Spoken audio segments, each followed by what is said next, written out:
Hello and welcome to episode 6 of Box. Today we are going to be previewing the American Grand Prix in Austin, as well as having the second edition of Adam Todd's Gossip Corner. So we'll start off with the main talking point for this weekend, the championship battle. Can it be won this weekend? Adam Todd, run us through the numbers and what you think will happen. Right, so basically we all know that Lewis Hamilton can wrap up the championship this weekend, and he needs to outscore Sebastian Vettel by 16 points in order to do so, and Bottas by 3 points. So Bottas isn't out of the championship hunt just yet, so that's the numbers basically. So if Hamilton wins, he's world champion unless Vettel finishes 6th or lower. If Hamilton finishes 2nd, he's world champion. Only if Vettel finishes 9th or lower and Bottas fails to win. And if Hamilton finishes 3rd, the title goes on to Mexico, which I'm sure we're all hoping it does, as fans of the sport. So I think for Lewis Hamilton, realistically, it's going to be tough this weekend for him to win the World Championship. However, the disaster that Ferrari have had since the summer break, you wouldn't count it out at all, would you? Craig, do you think that Hamilton is just going to go for it, or do you think he'll be a wee bit more conservative this weekend? I think with it almost in his grasp now, I think he's got a hand and probably about 4 fingers on the trophy now. I think he'll have more of a go of it now. I think he'll, like he said in Malaysia with Verstappen, he didn't want to fight him. I think he will now, because even if he gets taken out this weekend, he's still got. If he gets taken out in the next 2 weekends, he's still got 9 points. Exactly. So he can afford to be a bit more racier this weekend. And if something was to happen this weekend, then I think we'd go back the same as the conservative approach. But I think you want to. If you're going to win the title, Hamilton's one that'll want to win it in style and everything, by winning the race comfortably and everything. There was a good question in the press conference last night. It was about, would you rather win it in Mexico? Because obviously Mexico's got that wonderful arena and the podiums in front of the huge crowds. And the way Hamilton answered that question, he was kind of laughing, smirking, and I think he'd love to do it in Mexico in front of the big crowd as well. But obviously, as a racing driver, he just wants to win every weekend, and if he wins this weekend and takes the championship with it, then even better, I suppose. Yep. So we've got 2 team debuts this weekend. We've got Carlos Sainz for Renault, and we've got, I've forgotten his first name. Brendan. Weird. Is he American, is he? New Zealand. Brendan Hartley for Toro Rosso. Hartley obviously was involved with the sport in the past and then went over to endurance racing, and now has come back along with Danny Kvyat making his return. Don't know how long his return's going to last, but he's back for this one anyway. How do you see them both getting on with their new teams? I think Kvyat and Hartley both know each other because they're both part of the Red Bull Junior Academy in 2010. I don't know if you've seen the photo that's been shared on social media. Who did we have? Daniel Ricciardo, Carlos Sainz, Brendan Hartley, Danny Kvyat, and was there one other driver? Jean-Eric Vergne. Yeah, Jean-Eric Vergne. And now they've all made it to Formula 1, so Kvyat and Hartley will know each other from that. But at the end of the day, it's a big race for both of them, because obviously with Porsche leaving World Endurance Championship, could Hartley be looking at a full-time return to Formula 1? And obviously Kvyat, if he gets outperformed this weekend, then I can't see him remaining in Formula 1. So it's going to be interesting to see what happens, but I think it's going to be an extremely tough weekend for Hartley. First time in a F1 car, and obviously in the Toro Rosso this season, the cars are a lot faster and certainly not what he's used to learn a car in that amount of short space of time. I think Carlos Sainz is going to have a hard enough challenge learning the Renault and getting to grips with that. And Hartley's really starting from square one, so it's going to be a tough ask for him. Craig, how do you think Carlos Sainz is going to cope this weekend? We obviously know that nobody more than him wants to be on the pace immediately this weekend, but it is going to take him time to get used to the Renault car, which is vastly different from his old Toro Rosso. How do you see him getting on? I think he'll surprise us. You know, he's a very good driver. You'd think if Verstappen and Ricciardo weren't there, he'd definitely be in a Red Bull, no doubt about it. We all think he should be in one of the top cars. It's probably him and like Sergio Perez are the ones that should be there that aren't. So I think he'll adapt quickly. I think he'll surprise a lot of people, and I don't think he'll be at Hulkenberg's pace this weekend, but I think he'll be closer to Hulkenberg than Palmer was. Yeah, I thought that was what interesting Hulkenberg actually said in the press conference. I don't know whether he meant it, but he was asked about the challenge of Carlos Sainz, and he did say that he felt it will be challenged than he has done, more challenged this weekend than what he has done in the entire season. So he obviously rates Carlos Sainz highly. Yep. So we've talked about the Mercedes-Ferrari battle. Obviously, Circuit of America is probably one of the best sort of new circuits on the calendar. A great mix of fast and slow corners. Who do you see getting on the best out of sort of midfield, lower and higher up the table, apart from Mercedes and Ferrari? Who's going to cope the best with that circuit? I imagine Red Bull will probably be taking that third place, and then I would expect Force India to go strong, and then it's really anybody's call, I suppose, isn't it? Because the midfield battle has been so tight, I think. But yeah, I'd be surprised if anybody can really match the pace in that tight midfield battle with Red Bull and Force India. And then you've obviously got the tight constructors battle with Williams, Haas, Renault, Toro Rosso. Obviously Renault will be looking to get ahead of Haas again because they lost 7 from the constructors to them in the last race. So a lot of questions still to be answered this weekend. Do you think anyone's going to surprise us this weekend, Craig? I think Red Bull could, well, you've got the threat of rain, the rumours that it could be a wet race. So you think if it is a wet race, that suddenly Red Bull, you'd fancy them to get involved. And with a wet race as well, all the midfield, you know, Williams recently have struggled in wet, but this season they seem to be a lot stronger, so you don't know what they're going to do. How's the rest of them? McLaren, obviously, the rain nullifies the engine a bit more when they get involved, so I think the weather will play a big part as well. Depending on in 2015, was it not quite damp at the start? Red Bull were actually leading that race, and then it dragged out and ended up finishing like 9th or 10th. So another big story from this week, Adam, your favourite guy, Fernando Alonso, signing his new contract with McLaren. Thoughts on that? Are you happy? Yeah, I think we all knew it was going to happen. His heart's in F1, he wants to stay in F1. I'm sure there's other offers that have came in from other motorsport series which are tempting, but he's desperate for this third world championship. I think he'll get it, not sure when, but yeah, I'm sure that Alonso will be happy at McLaren. He says he is delighted at McLaren and he wants to finish his career there, albeit he did say that about Ferrari, and look how that turned out.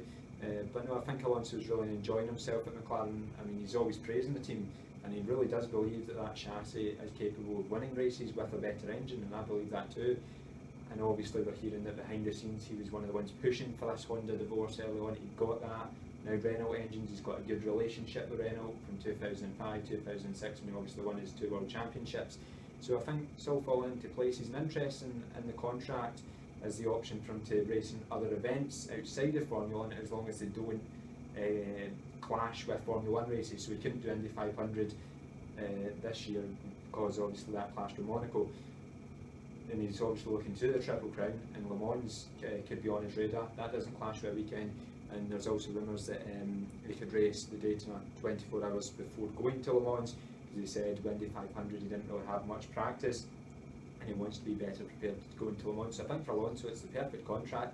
Staying in F1, I think with the Renault engine there is a chance to win the odd race, challenge for podiums regularly, but also try and still get this ambition of the Triple Crown. Craig, Adam, that? No, I think Adam's I think you've summed it all up perfectly. Thank you very much. Yeah, you'd probably say he's got the perfect deal. With everything, he's got rid of the Honda he didn't want, he's got the Renault he wants, and as well you've got Renault, they have improved again, they are improving, and I think it'll be for him as well. If you think the Red Bulls can get wins this season, what can he do next year? That's one question I wanted to ask you. How can Renault as a team do next year? What did you think they could be challenging quite high up? Tough question. Personally, I've been disappointed with them this season. Last year they obviously inherited the Lotus car of the year before. We didn't expect them to do too well. Well, to be fair, I expected them to do a lot better than just score a mere 8 points from 21 races. This season's been improvements for sure, but they're still behind the likes of Haas, which you wouldn't expect a huge manufacturer. I think you can contribute Julian Palmer. Yeah. If they had 2 drivers of Hulkenberg's standing. But remember the reliability at the same time. There's no denying that obviously Palmer's nowhere near the level that Hulkenberg is, but they've had reliability issues that they need to sort out. I think McLaren will be ahead of Renault because I just think the team at McLaren are better than Renault, as simple as that. You saw before this season that McLaren chassis is good, we know that. So if they can get a decent engine, then there's a real opportunity to score podiums regularly. But I don't expect Renault to really challenge McLaren and Red Bull. Maybe the odd race for sure, maybe they get on a podium. And I think for Renault next season, it's all about the engine, because Red Bull and McLaren, that's why they've done this deal. And I just hope that they can make a big step forward with the engine. And I think if Ferrari can do it, then why can't Renault? Yep. So now it's time to put your money where your mouth is. Your top 3 predictions, Craig. We'll start with you. Who are you backing this weekend? I think if it does rain, I do fancy the Red Bulls. I think Verstappen in the wet is arguably as good as Hamilton in the wet. So I think if it is raining, it'll be Verstappen, Hamilton, Ricciardo. In the dry? In the dry, I think it'll be Hamilton, Bottas, Verstappen. No Vettel anywhere? I think Ferrari. I think that Hamilton will win the championship this weekend. Bold call. Adam? Well, I've not actually saw the forecast, but if it is raining, then you would expect Red Bull to be up there. So I'd probably go with Max Verstappen as well. Second, I'd say Hamilton, and then third, Vettel. And dry, might as well go for Vettel. Ferrari they need some good news of some sort, don't they? And this would be a perfect way to bounce back, I suppose. Hamilton second and Bottas third. Where I'm going to go for Verstappen, Hamilton, Ricciardo, and then in the dry, I can't see anyone other than Hamilton winning this. I'm going to go Hamilton, Bottas, Vettel. So that's our top 3 predictions for this weekend. It's time to hand over to the delightful man on the left, Adam Todd, for Gossip Corner. Right, so let's have a look at what is happening. Jenson Button obviously released his book this week, and interesting that obviously said he found Lewis Hamilton a bit strange to work with as a teammate, which was quite interesting. Ferrari's Sebastian Vettel still not giving up hopes of winning the championship, which is obviously good from his perspective. We've already mentioned Fernando Alonso doing the Daytona 24 hours. Elsewhere, what have we had this week? Usain Bolt is going to be the official starter of the US Grand Prix. And one other piece of news, Netflix potentially doing a deal with Formula 1. What's your opinions on that? Obviously Liberty Media have said that they want to bring Formula 1 to new audiences. Is Netflix the way forward? It would be a great idea, especially in the UK, because here you've only got, it's either on Sky, or it's on Channel 4, or it's on both. Now you don't have Channel 4 and it's on Sky.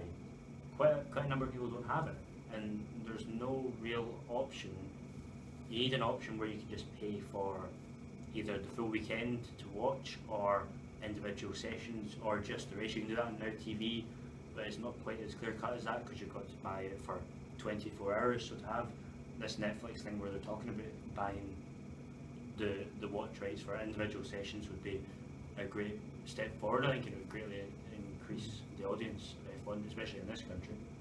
Craig? Yeah, I can only see it as a good thing as well. If you think the vast numbers who watch Netflix as well, you'd be branching out to almost a new audience as well. A lot of people do have subscriptions in that, and you know, if you can get the publicity right on it, you don't know. You always just click on it and have a look. Someone's watching Gossip Girl and then a suggestion for exactly. F1 comes up. You never know. Other things, Mercedes pressing to release both Lewis Hamilton and Nico Rosberg at the height of their rivalry in 2016. Obviously, remember that crash in Spain. That's been a story that we've all, suppose, known about, or is it a big rumour? Do we believe that was ever close to happening? Would they have ever done it? Probably not, but you could see why they would do it, because at that time it was very, very. The atmosphere wasn't good. It's a lot easier to say, "Oh, we would have done this." Though. Yeah. It's a lot easier to say words than actions. Yeah, especially after that Spain one where they both wiped each other out. Because Mercedes got the constructors to think about as well. You know, the money that comes with that, not just individual drivers. So it probably wouldn't have happened, but you can see why they might have done it if they had. And last week we talked about the Dutch Grand Prix. Obviously Vietnam, won't mention that though. Local government officials in Amsterdam and Rotterdam have said that there is little interest in their cities for hosting a race, and it looks like they want a street circuit to host this Grand Prix. So where does that leave the Dutch Grand Prix? I don't know. I mean, think about there's no. Is there any tracks in Holland that could? Vehicles and Ford used to Take- held yeah. in, but we hear that's unsuitable. Yes. Assen's also unsuitable for some reason. So if they didn't have a street circuit, they'd have to build a completely new track or renovate one of the old ones. Think about the amount of money that would cost. Yeah, the problem Whereas- in Britain they had with Donington. Yeah. Whereas a street circuit, you just put up a couple of cones and, you know, it's alright. Not quite as so- simple as It's that. not quite as They're simple not as far that. off. Yeah. The basic version. Basically, the basic version of a street circuit. I don't know, I'm sure more details will emerge over time about possible races, but we'll just have to wait and see, I think. Robert Kubica completed his second day of testing for Williams. We're still no further to know who'll be in that seat, but is Kubica the strong favourite? Well, obviously they're not releasing any details, sadly, but if it's going well, I don't see why not. I think when you look at the ones that are considering him, Massa or Di Resta, he is the quickest. If he's capable, I think he'll. He could be crashing off every day though, we just don't know. We've heard stories that because of the crash and the lack of movement in his right arm, is it? The tracks like Monaco, when you've obviously got that almost full corner at the Fairmont hairpin, that might affect the decision, do you think? Or I think it will. He's going to struggle with that and with the downforce as well. He might not. You know, you need to have control over everything in your body, and having that, you know, I don't want to say dodgy arm, but you know, that kind of thing. It might limit him as to what he can do in these new cars, especially with how powerful they are at the minute. yeah, and just the final point to end on, that Pirelli is turning its ultra soft tires pink, which I'm sure we've all seen the photos. The US Grand Prix is part of Formula One's push to help breast cancer awareness, which is a very good initiative, and well done to Formula One and Pirelli. Force Indias are going to look stunning this weekend. Yes, that's true, actually, that'd be a good sight. Thanks to Adam Todd Thank for you. his gossip corner. Thanks to Craig Edwards Thank you. as well for joining me. We'll be back at the start of next week to review all that went down in Austin. So thank you very much for watching, and box, box, box, box.